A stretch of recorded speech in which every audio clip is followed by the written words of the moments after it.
बे राजखान्थि हान्जानि मुङानो जाबाय अल्टारनेटिभ पार्टी अफ बर'लेण्ड।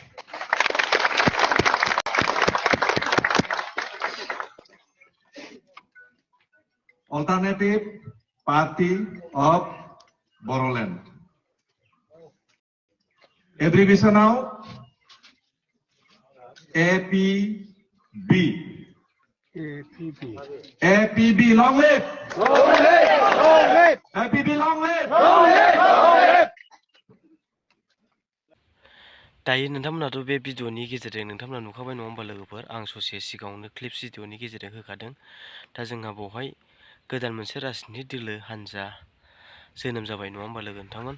दा नोंथांमोनाबो नुखाबाय जानांगौ। दा आं बिनि सायावहाय भिडिअ लाना फैदों। दा जोंहा दिनैहाय XNDP नङा होमबा लोगो नोंथांमोन। दा बे बिथांमोना जोंहा दिनै मा खालामदों, जोंहा दिनै मोनसे राजनितिक दोलो नङा होमबा लोगो नोंथांमोन। बे राजनितिक दोलोनि मुङानो जाहैबाय जोंहा APB नङा होमबा लोगोफोर। APB alternative party of Bodoland. दा जोंहा बे APB पार्टी गोदानखौ जोंहा दिनै जोनोम होबाय लोगो नोंथांमोन।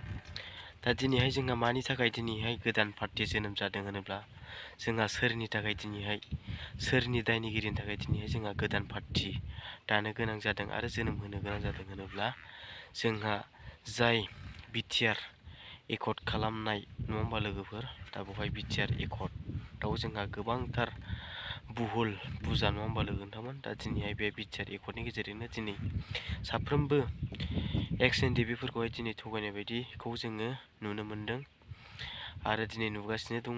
आरो माखासे जोंहा माखासे XNDPफोरनि आरो माखासे जोंहा बड'लेण्ड सोमावसारनायावहाय जोंहा गोबांथार मुंख्लं जालांनाय न'खरफोर जोंहा मोननांगौ मोन्थाय बेफोरखौ मोनाखै। आरो दिनैहाय जोंनि माखासे गामि सोसननाय नङा होमबा लोगो नोंथांमोन। दिनैहाय बेफोर जाना फैयाखै। दा दिनै खुगाजोंल' जोङो बुंनायखौ नुबाय थादों। दिनैहाय बे माखासे बिटिआरनि दफाफ्रा दिनै मोनसेबो 100आव 30% जाफुङाखै होननानै जोङो मोनथिनो मोनो।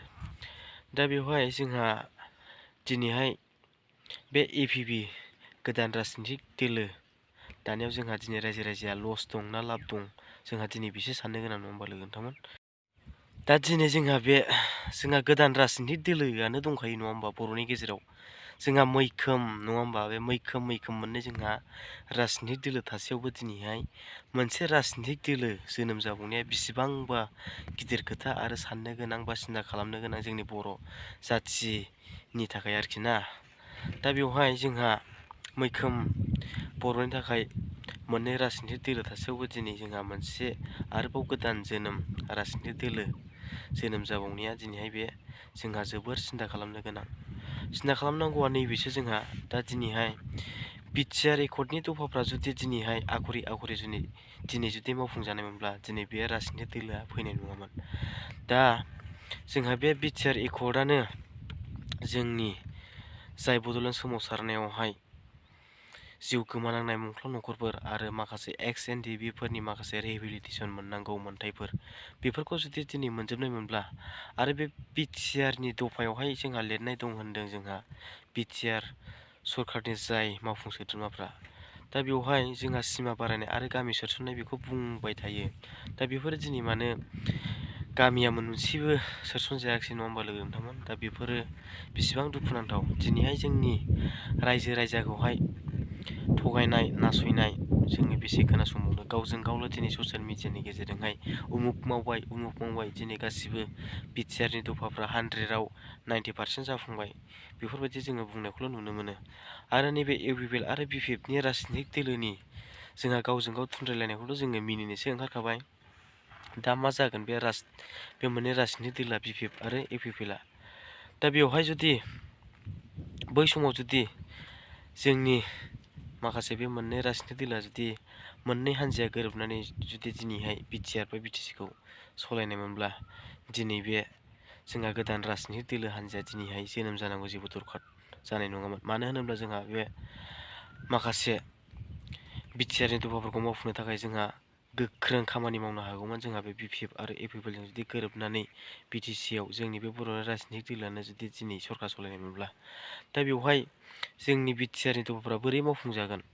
मानो होनोब्ला जोंहा दिनैहाय थांनाय बिटिसि इलेक्सनाव जोंहा इउपिपिएलआ 12था मासिल' देरहानो हाखादों नङा होमबा लोगो नोंथांमोन आरो जोंहा बेबो 12था मासिजोंहाय बा 12था एमसिएलएजोंहाय जोंहा बिटिसि सरकार दानो हाखाया मानो होनोब्ला सोरजों लोगो जानानै दानांदों होनोब्ला जोंहा बिजेपि नङा होमबा लोगो नोंथांमोन दा बे बिजेपिजोंसो जोंहा सरकार दाखादों दा बेवहाय अब्ला दिनैहाय सेन्ट्रेल आरो स्टेटआवहाय जोंहा दिनै बिजेपिआसो दिनै सरकार सलायगासिनोखा आरो जोंनि बिटिसिआवबो दिनैहाय हाबसननानै बा जोंनि बिटिसिआवहाय हाबसननानै दिनैहाय सरकार सलायफानो मोननैयावखि दिनैहाय जोंनि बे बिटिआरनि माखासे मोनबोनाय दफाफ्रा दिनै मावफुंजागोन दा बे जोंहा साननो गोनां दा दिनै जुदि थांनाय समफोरावहाय 2020आवहाय जोंहा जुदि बिपिएफ आरो इउपिपिएल मिलायनानै जुदि सरकार दानायमोनब्ला जोंहा बिटिआरनि दफाफ्रा आखरि आखरि